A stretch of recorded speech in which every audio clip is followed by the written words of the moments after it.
by Tom Grant. This is Zane Simon. We're from Bloody Elbow, here to give you a look at all the things in fighter development in MMA, in generally on a week-to-week structure, looking at the young talent, rising talent on the cards, the major organization cards around us.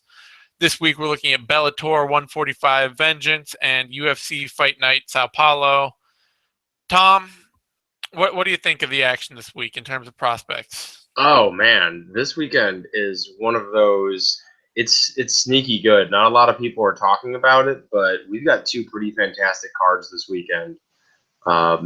Unfortunately, I don't think I'm gonna be able to watch Bellator. I'll try to catch it on replay. But I'm actually going to see a friend celebrating publishing his first book, which is gonna be cool. But hopefully Saturday I'm gonna be watching the UFC. So two fantastic cards, and it's nice to have MMA back. You know. Yeah, it is. These are very, like, the Bellator card, the main card of it really is a very solid card. Like Mhm. a very promising, fun card, some young talent, and even a lot of their young talent is pretty established just because Bellator has a very short ladder to the top. Yeah. But alongside with that, the UFC card is really just loaded with young fighters with something to prove. hmm So I'm excited definitely to see what we can get out of this weekend of fights.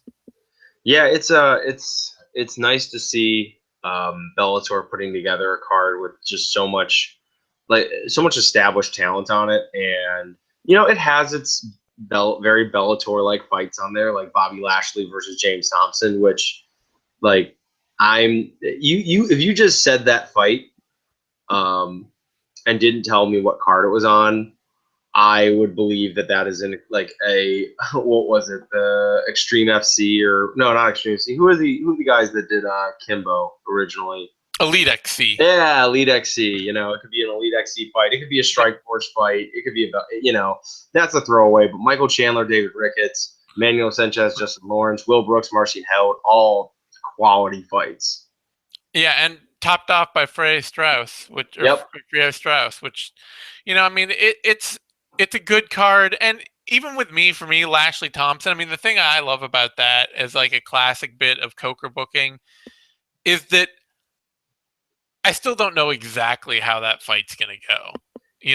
Like it Thompson has been weirdly resurgent late in his career, and It's the way of heavyweight, isn't it? Like guys yeah, just have weird resurgences. yeah, heavyweight is just this really strange division, and it's so unpredictable. I expect Lashley to win, but he's already lost to Thompson once, so Yeah, well, I mean, it's Bobby Lashley. I mean, I don't know. Like, I personally just never really expect him to win, and I'm pleasantly surprised when he looks mostly confident.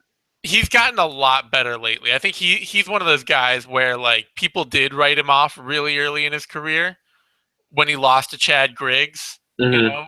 And what they saw early on was this huge, pro wrestler who didn't look like he had an ounce of actual MMA talent, who was just hulking guys around, and then got beat up by the first at all experienced fighter that he fought. But I think he's really seems to be peaking in like a pretty normal way. That now, like, he's 6 or 7 years into his career, and suddenly everything seems to be clicking for him. And he's never going to be like a world class top tier heavyweight, but he's a pretty legit heavyweight at this Yeah. point. Hopefully someday, Super Fight League will come back and Lashley can even out his record in that prestigious organization. That would be lovely. I would love to see That's got to be for a guy who is like turning into a legitimate heavyweight. That's got to be the hardest part of like your legacy, is that you're going to be 0-1 in Super Fight League. Hey, well, there's a now, Super Fight League.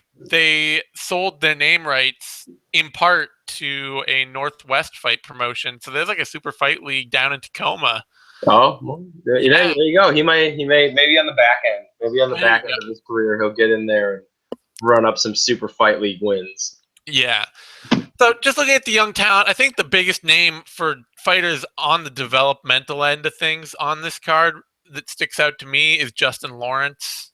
Yep. Um, he is probably getting to the end of what you'd consider developing.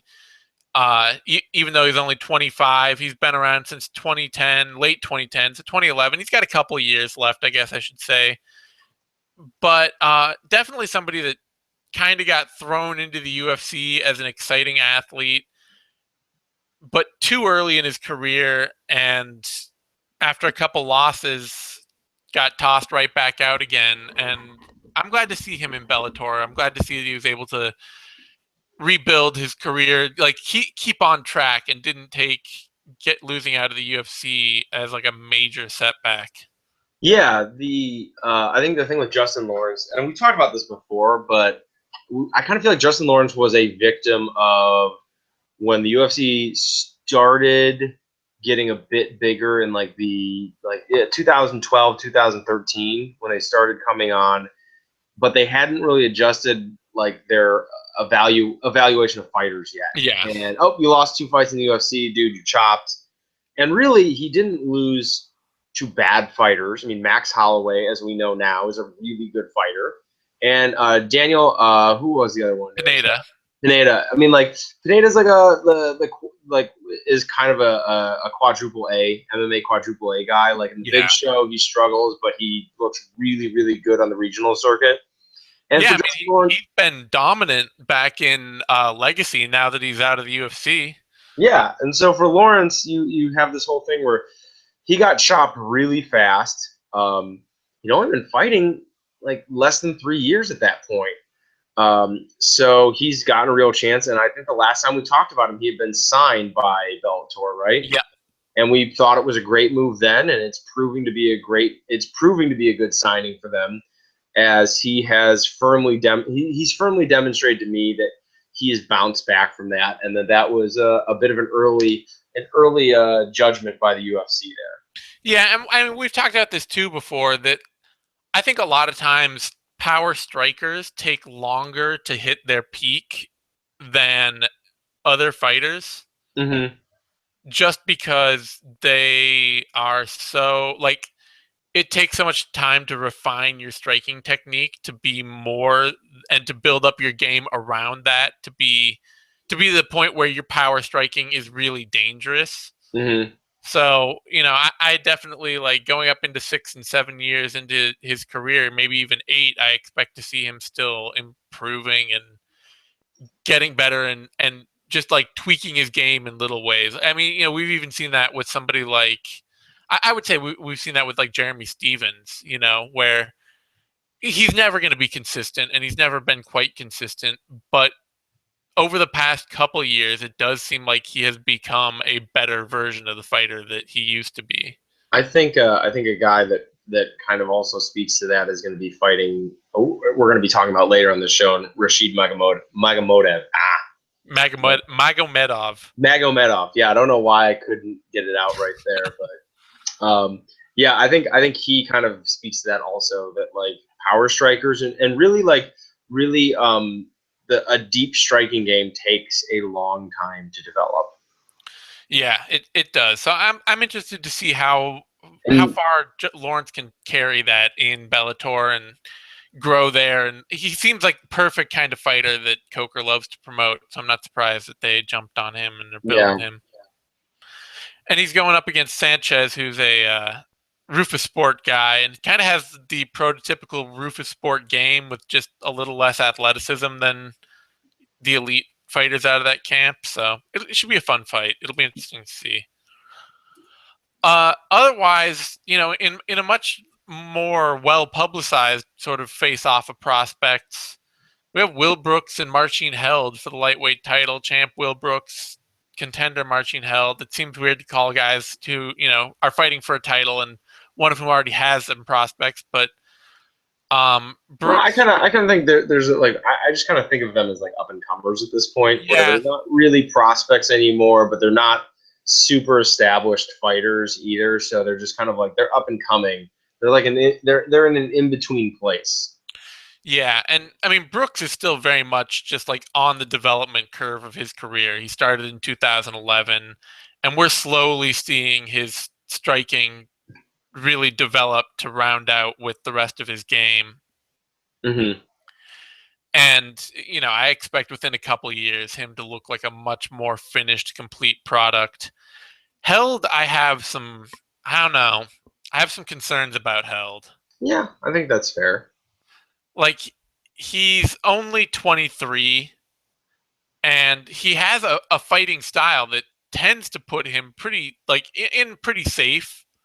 Like, he's not going to take a lot of damage in fights where he shouldn't take a lot of damage. When he's facing some bum, he's Hmm. gonna he's gonna run over them with his leg lock game. But he's 23 and he's been fighting since 2008. Yeah, he's been fighting a long time. He's been grappling a long time. You wonder if there's going to be a drop off, and it's really one of those things too that like he's got a nice overall grappling game.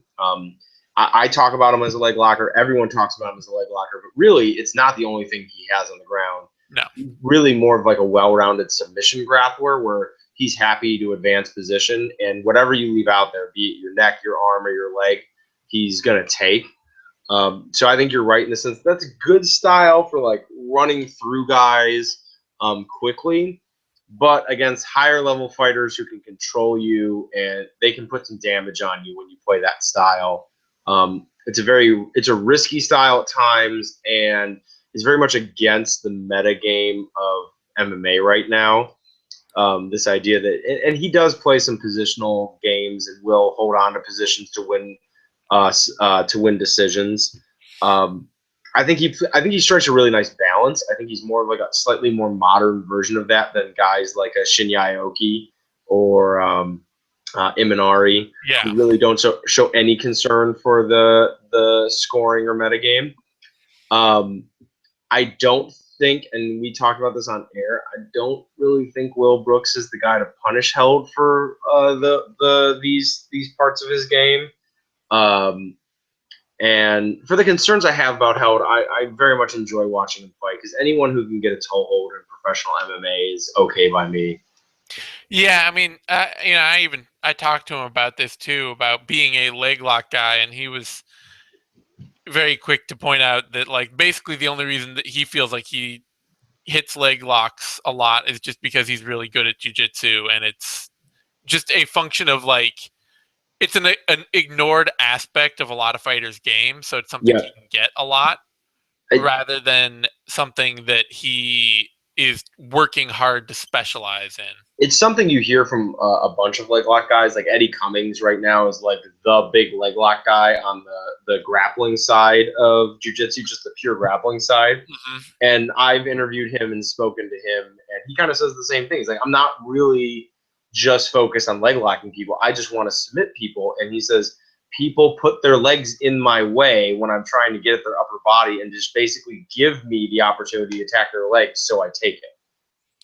Yeah, and I guess what I would say is that I kind of look at Held as a bit like maybe Jordan Meehan. Um, not that makes sense from the striking end, but Meehan was very much like I would say reasonably kind of a striking prodigy for Mm-hmm. MMA. Not like prodigy, like oh my god, we are in the witness of kickboxing god Jordan Meehan, but his striking technique was always really nice and sharp and clean, and it was sort of like here's this young kid that strikes like an old pro, and Held is very much like here's this young kid who grapples like an old pro. Yeah, I would agree with that comparison on it because it's again he's a very good grappler and he's a pseudo prodigy, Yeah, but again he's not like he's gone into the jujitsu world and yeah, it's not just like oh he gets outpointed or he doesn't know how to play the jujitsu point game. He went into a submission only match against Gary Tonin and Held got heel hooked and like not only did he get heel hooked, he was kind of on the run in all the leg lock exchanges they had. hmm, So he's a very, I mean, he's an excellent grappler. Like when you're yeah, talking like Gary Tonin, you're talking like top four leg lockers in the world right now. Yeah. So it's no shame to lose to that guy. But I agree with that idea that like he has a veteran savvy to his game. Also, like how he gets people into the ground, it's very savvy, but it's also not like that 1% elite, like Yeah. super elite class of it. Yeah, when I say prodigy, I mean that he's a very successful, crafty young fighter Mm-hmm. with a lot of experience and a deep technical game for this sport in one area. Yeah. And unfortunately, kind of like Mian, I don't know, like Mian, I don't know that he actually, you would say he flamed out. He retired when he should have, which is a huge credit to him. But Um, there was just a basic inconsistency in Mian's ability to reach the elite levels of the sport. Yeah, I think that's fair, and I think also where Mian was training, he was training partially with his father, right? Yeah, Yeah, and so I'm not sure where Held is spending most of his he's time. at London Shoot Fighters and then Ankos MMA Poznan, I believe. Like, So not big camps, but also yeah, potentially more professional than Mian's dad. I mean, like London Shoot Fighters isn't a terrible camp as far yeah, as like European-based camps go. It's actually a pretty good one. So I mean, it's one of those things that I would expect. I expect Held to hang around in the sport longer than Mian A because it's really, as you point out, really unusual how early Mian got out and how well yeah, timed Mian getting out was. yeah. Also, Mian took a lot of damage in his fights. Yeah, because I mean, being somebody who's going to depend on outstriking guys, you're a lot more likely to take damage in fights, even when you win. Yeah, If you're working hard, if you're a crafty grappler who has a great way of beating guys, when you're winning, a lot of your wins are just going to be like oh yeah, 2 minutes in, I got him down and got a heel.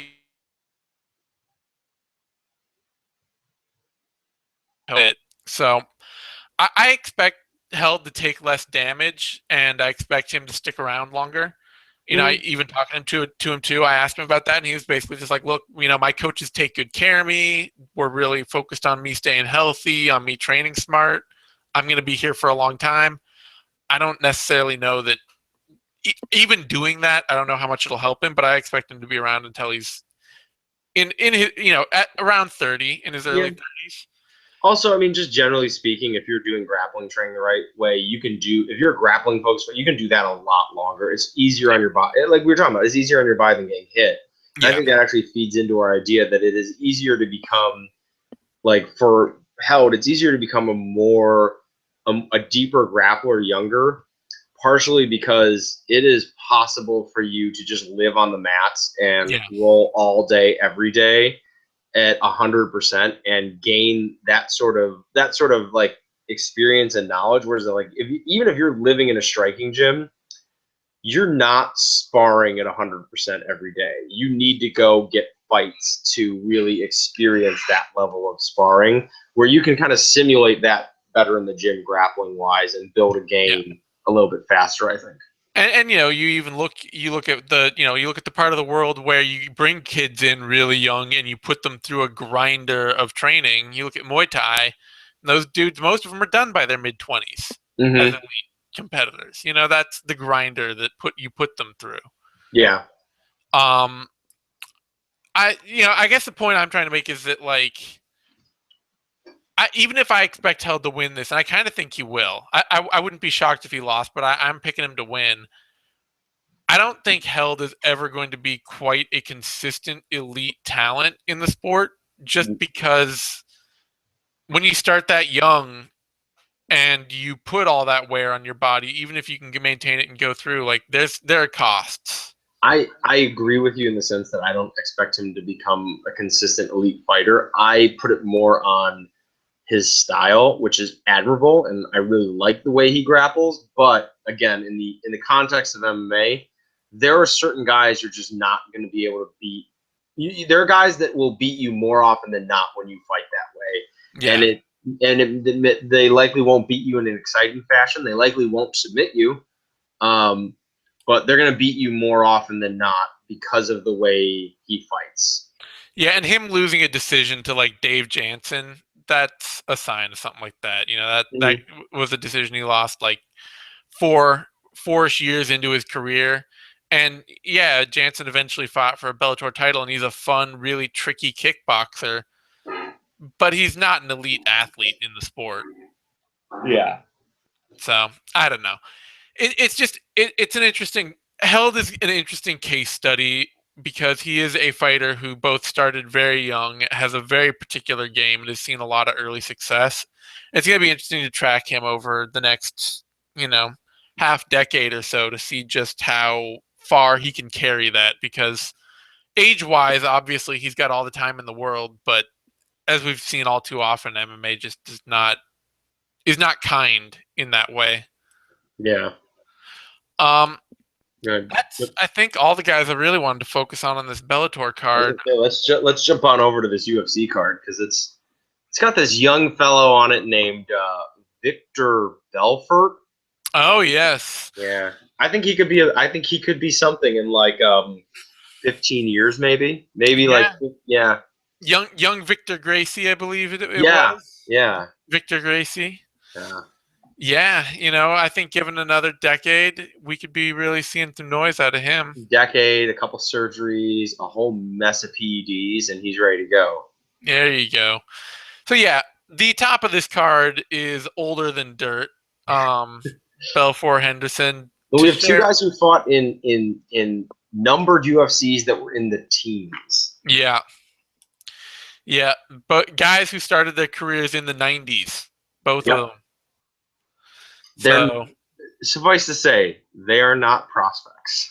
yeah, in fact, I mean, all things considered, Vitor Belfort, and actually, let me see, Dan Henderson too. They started their career. Belfort started his career 3 years after the inception of MMA in the U.S. Mm-hmm. and Henderson 4. Yep. So their careers have literally been as long as the sport has been around. It is one of those things that I always like bringing it up when Dan Henderson fights because he was in fact a UFC champion. Yep. He won the UFC 17 um, tournament, and he Yep. didn't get a belt. He got a crappy little medal that they like bought at like a local trophy shop that was his medal of honor, quote unquote. Awesome. And that I believe was when was it where he just kind of looked around, went, "Yeah, f this, I'm going back to wrestling," for like a couple of months. I think that might have been it. I think they pretty much asked like, "Are you coming back?" And he was like, "Nah, I just needed money to fund to try to make a run at the Olympics. I'm out of here." Yeah, I mean, after that UFC 17 tournament, he went over to. He didn't compete for more than a year in MMA, And then he popped they up came in back ring. in rings. Yeah. So that was because I believe in the post fight speech, like, "So are you gonna come back and defend your title?" And he's like, "Nah, I'm gonna go back to wrestling." That era of the UFC, having watched it all again in the past couple of years, as you have too, like you really do see as their pay-per-view market bottom started to fall out, every every single event they were just grasping for like who's our new champion, like who's our new great fighter that we can cling to going to be. And everybody was getting the hell out of Yep. Dodge.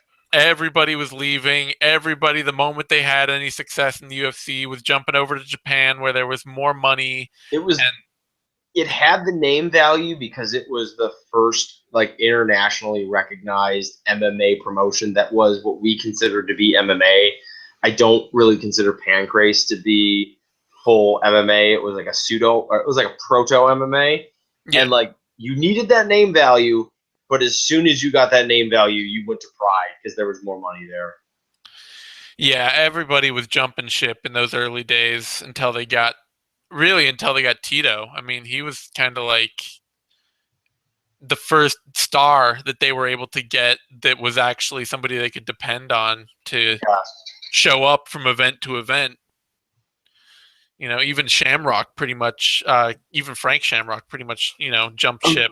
He did the same thing. He was like, "Oh, Yeah. he beat up Tito, and he was like, I'm done. Yep. I'm retiring until someone has enough money to make it worth my while." Yep.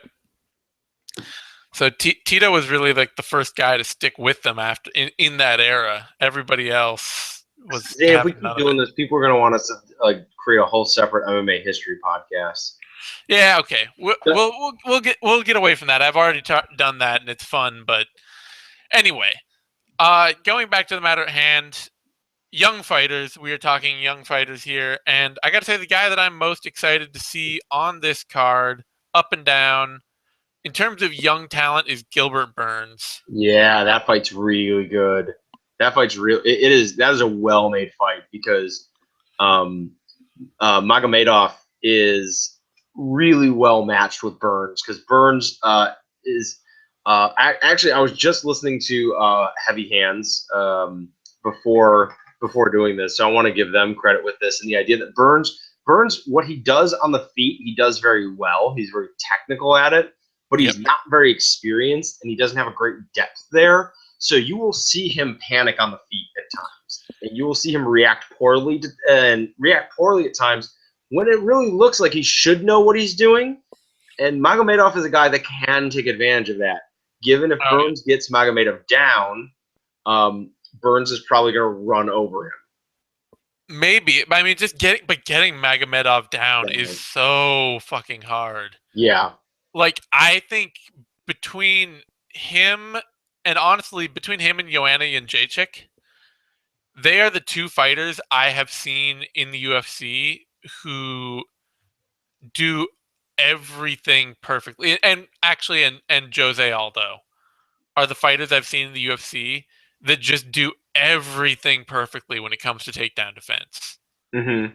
Like, every part of their game when it comes to stopping shots is just perfectly tuned. Yeah. My counterpoint is that Burns is actually he's a pretty good wrestler with enough athleticism that I think if he hits a nice transition, I don't think it matters who he's up against. I think that person hits the floor. Now, if Magomedov can pop back up, he can pop back up. But Burns is one of those guys that if you're fighting him, I would kind of expect it to be an anomaly if you don't hit the floor at least once in a fight with him. It'll be interesting to see. That's the thing that's gonna make that's what makes this battle so fascinating is because Magomedov, as good as he is, as sharp a kickboxer, as technically proficient as he is on the feet, he's not a great knockout artist. No. He's very much a volume combination counterpuncher, really, at heart. He loves to counterpunch. Um, that's the key to his game is getting you rushing in at him, and then he'll reel off 3 or 4 punches to counter your one sloppy one. Yeah.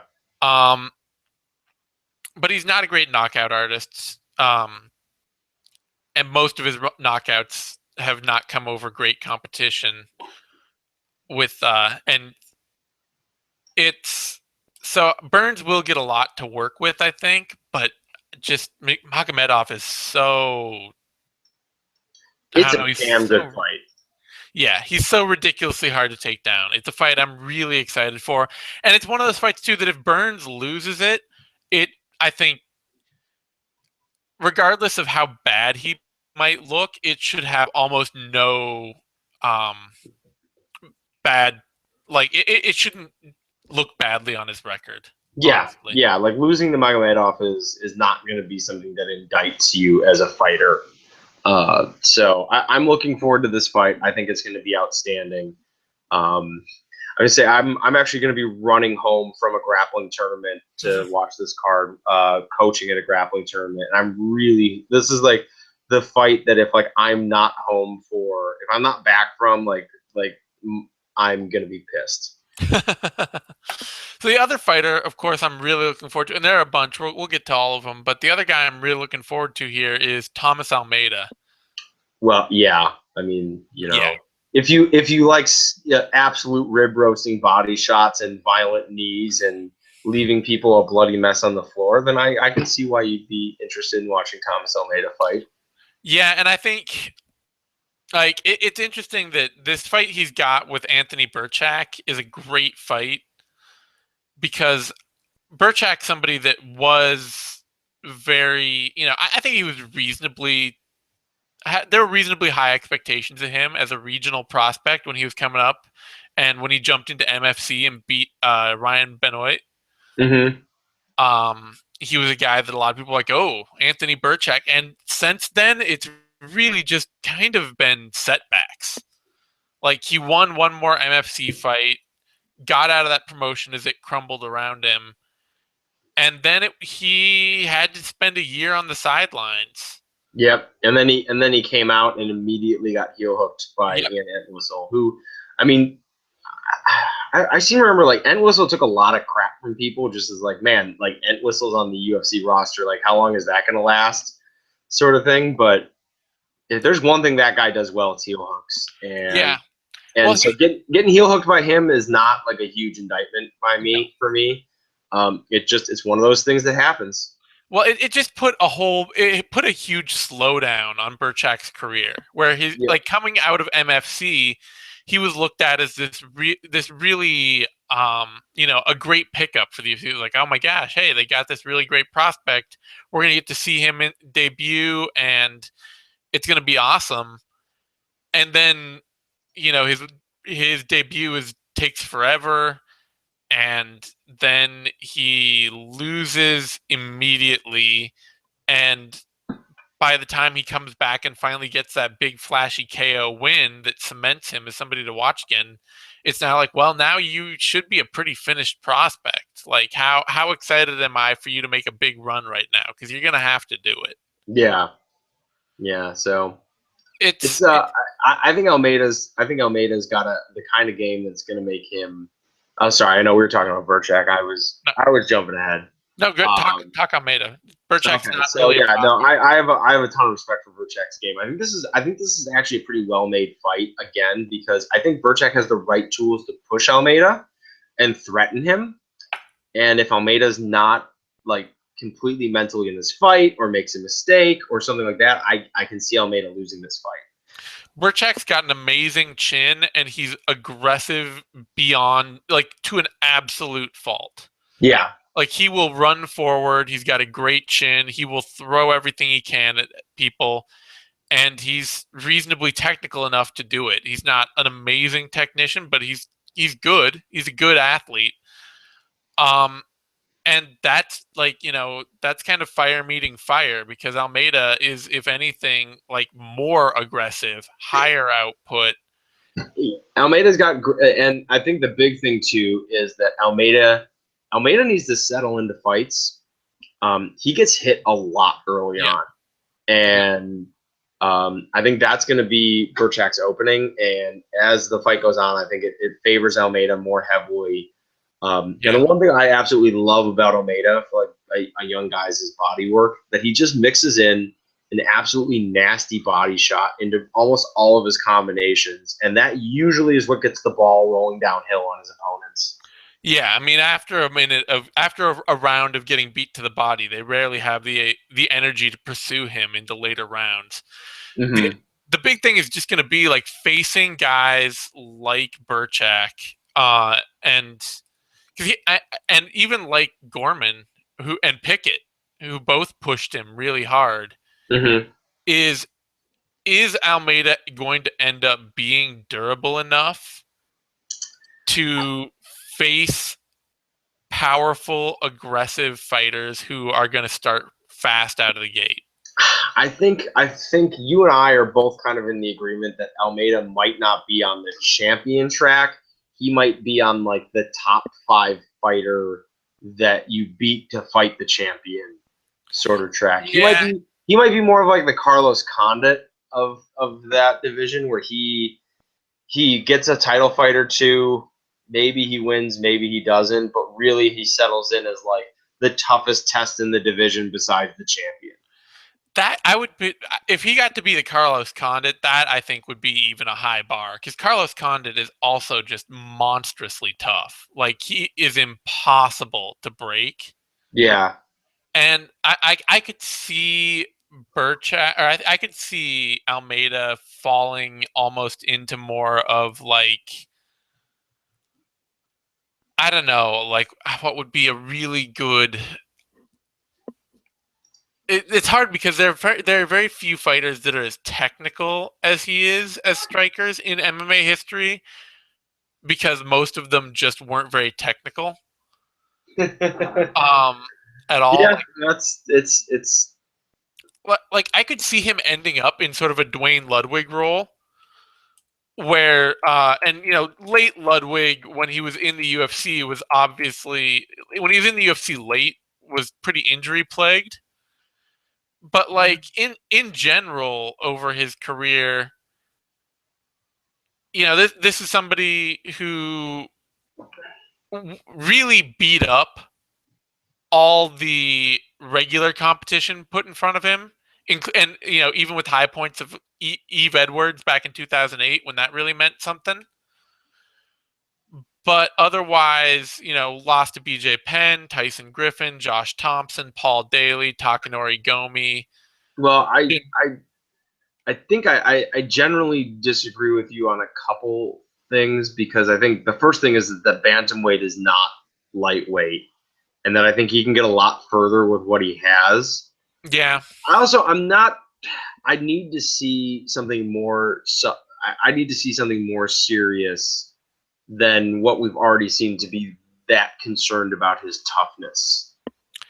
Yeah, it's true. I mean, we have seen him take a lot of shots and he's taken them well. It's just a question like I think that the nice thing that this Burchak fight puts in front of him more so than Pickett or Jabouin or Gorman is somebody who has not just the the power and aggression to hang with him, but who is tough too. Like Burchak is super tough, and he's a young fighter. He's like rising into his own right now.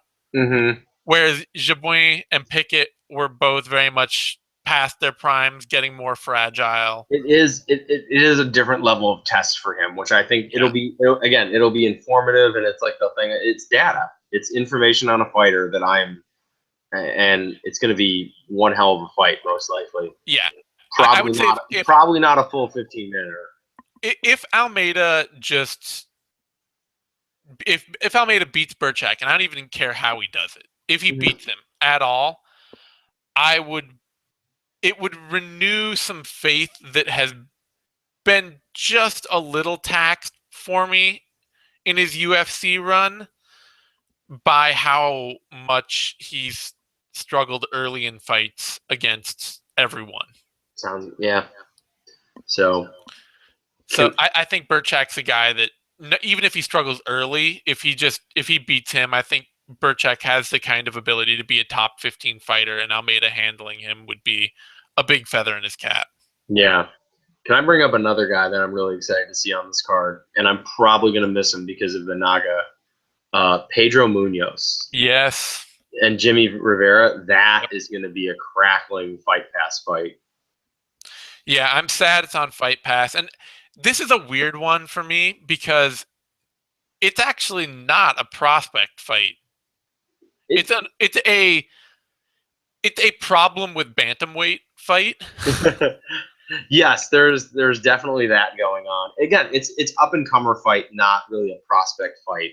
Yeah, like both of these guys have been around long enough now that they're complete fighters. Like they Yeah. are finished products. It's really a fight between two guys that should be ranked in the top 15, but because the UFC has just somehow like bantamweight is this weird not failed.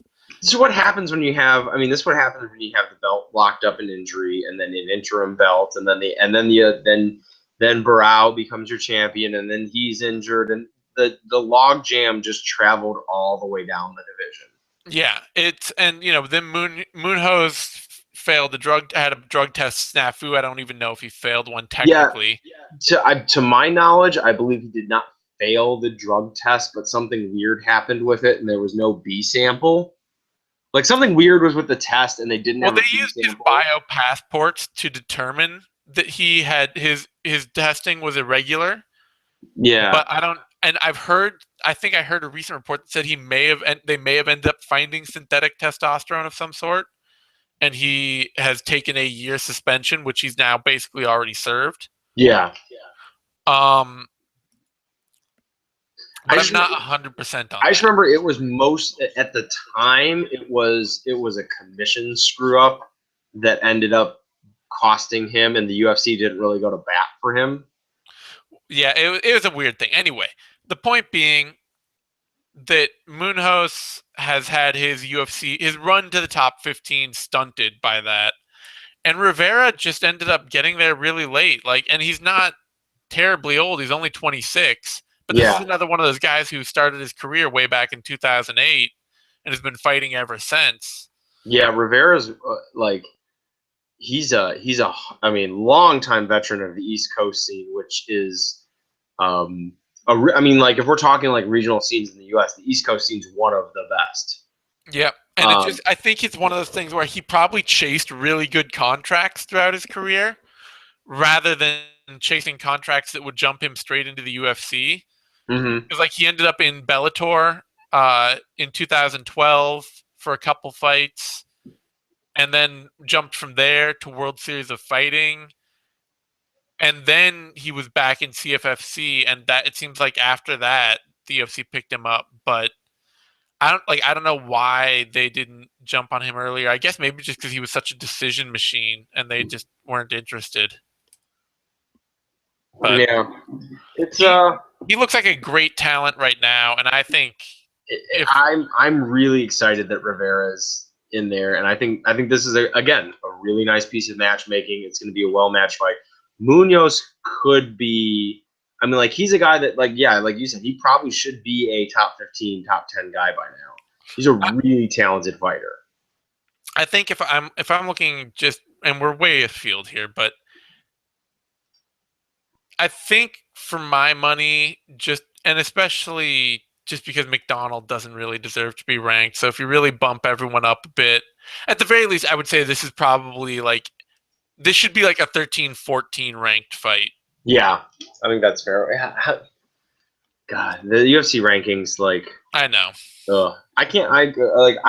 When I was more involved in my writing career and all that, I was a member of that panel, and I was trying to be the voice of sanity on it.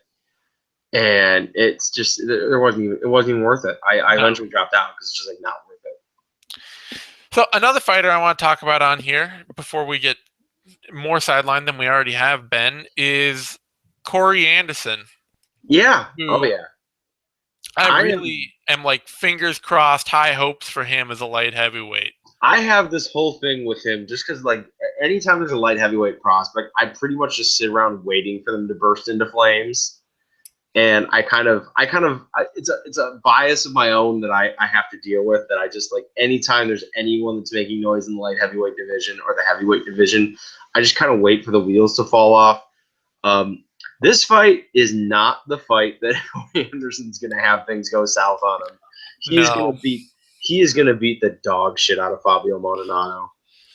Yeah, I hope so. He should. He absolutely should, and if he doesn't, this is the moment where the wheels fall off. Yeah. Because it is set up perfectly for him. I mean, it's just, he's got somebody in front of him who can be taken down at will and outworked for as long as you're willing to outwork and able to outwork him. And the biggest feather in Anderson's cap is really his gas tank and his fitness level. Yeah, and his takedowns. He's a pretty good takedown artist, so that all adds up to kicking the shit out of Fabio Maldonado. Yeah, he's one of those fighters, in true UFC fashion, they brought him in 1 year into his pro career. He saw a little success, and they immediately threw him in with a 5-year veteran. Who is it was Vellante, right? It was Vellante, and Vellante is not a dependable talent. I picked Anderson to beat him. Anderson was doing great in most of that fight. But Vellante, for all of his troubles, is very much UFC level durable. And kicks like a mule. And just, he's a guy he's tough enough and he's generally good enough to be there. He's never going to have the top success. We even saw against Lawler.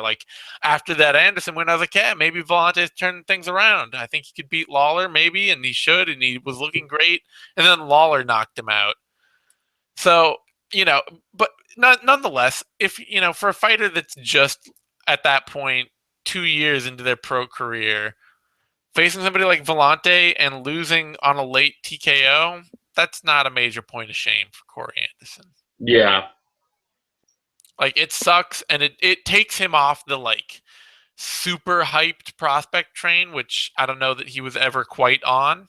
Mm-hmm. But it puts him on and especially going out and beating Blachowicz the next time out. He's very much on the very good prospect at light heavyweight track. I agree with that. So I'm excited to see what he does to Maldonado. He should do well.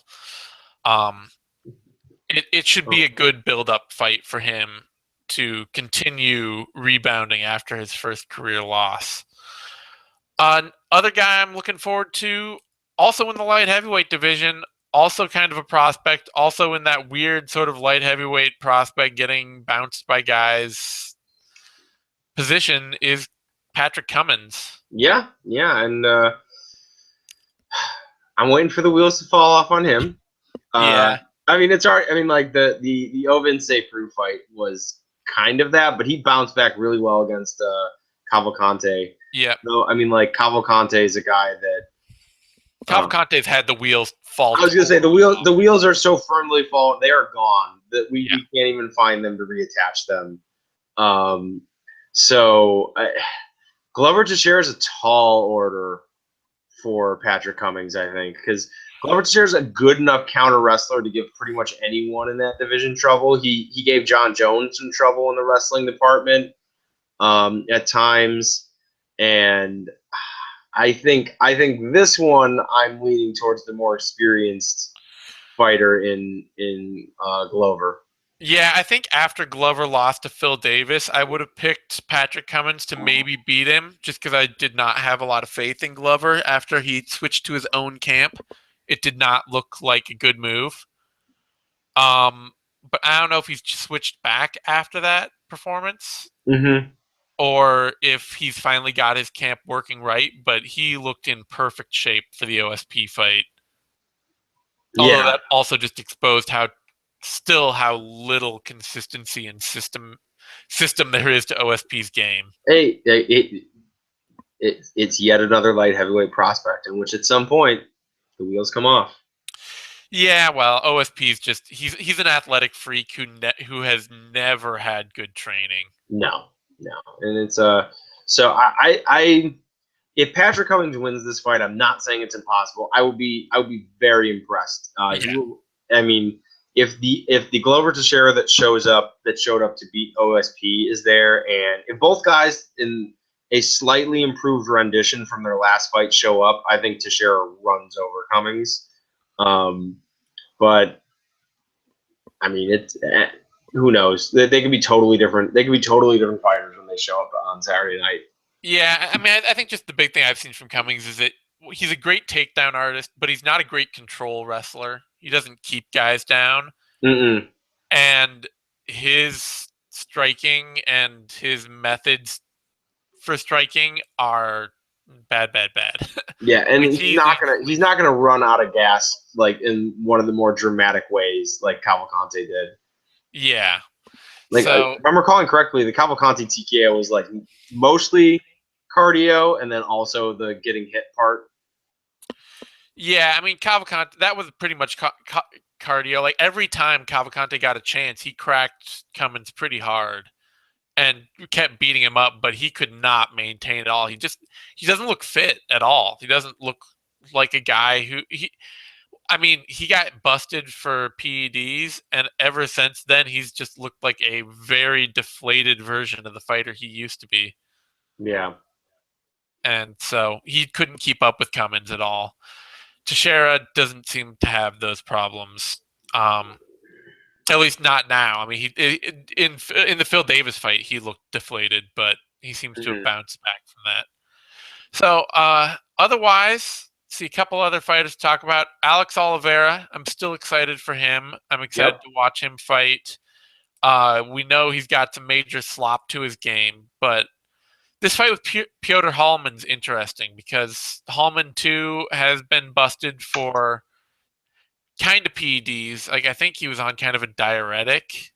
Yeah, I so want a to weight say. cutting aid, or is it? Or Yeah. sometimes diuretics can Well, be. it was drostanolone. It's PEDs. Oh, okay, yeah, never Yeah. mind. So he was busted for drostanolone, and he definitely looked a little smaller the next time he fought, when he fought Magomed Mustafayev. Yes, yes, he did. Though he acquitted himself pretty well in that fight. He did. Um, He did well. He's got a super consistent game everywhere, and so I'm really interested to see what he does with Oliveira, who is aggressive, is a great finisher, is a good attacking fighter, but is not consistent. yeah, man, Alex, he's such a good athlete, and he's so much. He's really fun to watch strike. I enjoy his Yeah. striking game. I mean, he's got really interesting combinations Yep. that kind of come off. Either he can move forward with them, he can counter with them. Um, I don't know. I'm not super experienced with striking, so I don't really know how to put it into words. But he fascinates me when I watch him strike. He's a really interesting guy to watch fight, and Piotr, not a great distance striker. And really, this is going to be a matter of can Oliveira keep him off him and keep it off the ground. Yeah, it's and just in general, I think it is. I think the big questions I'm having with Oliveira is that eventually is he able to, how well can he handle guys that are tough enough to take his shots? Because his striking game so far, what I've seen, is guys that can take a punch from him. His striking and who can respond to that,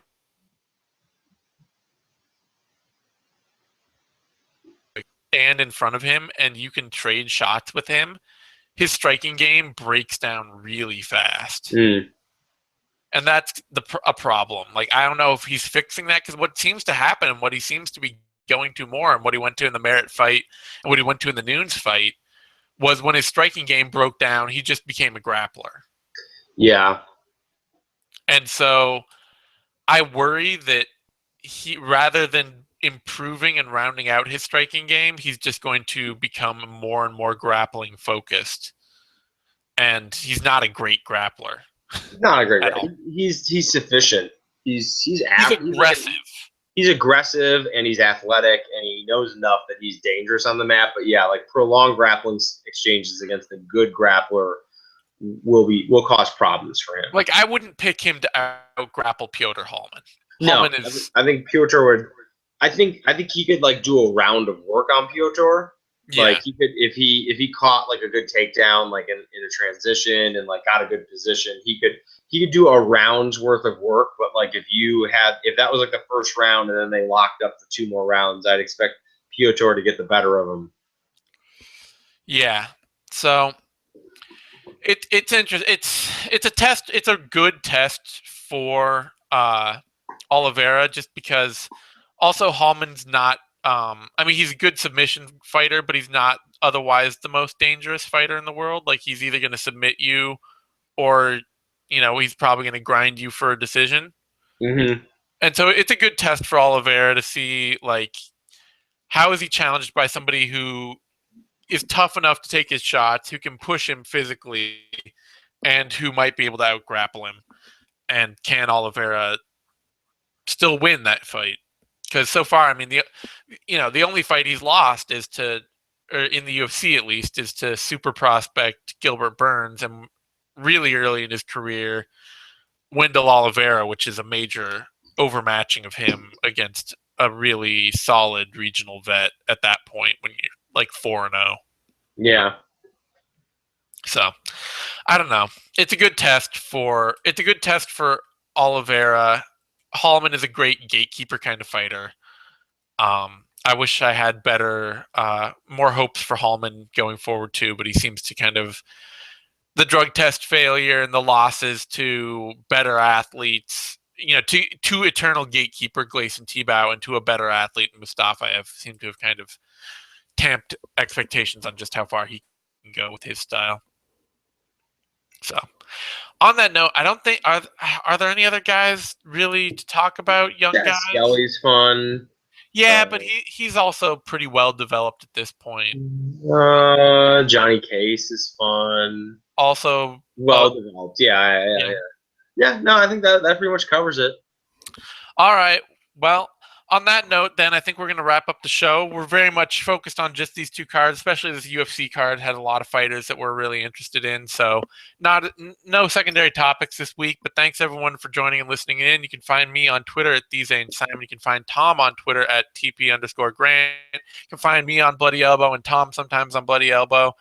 And subscribe to our YouTube channel, MMANation.com. That's DOTCOM. Give our video a like, thumbs up. That helps us. That's really, the way that we make it in the world. So thanks everyone for watching. We'll have another vivisection coming at you tomorrow, along with a Bellator vivisection. And I think we got Care Don't Care up already, and we'll have a 6th round, and we'll have another Knuckle Up, and all the shows all next week. So stay tuned, keep watching, and thanks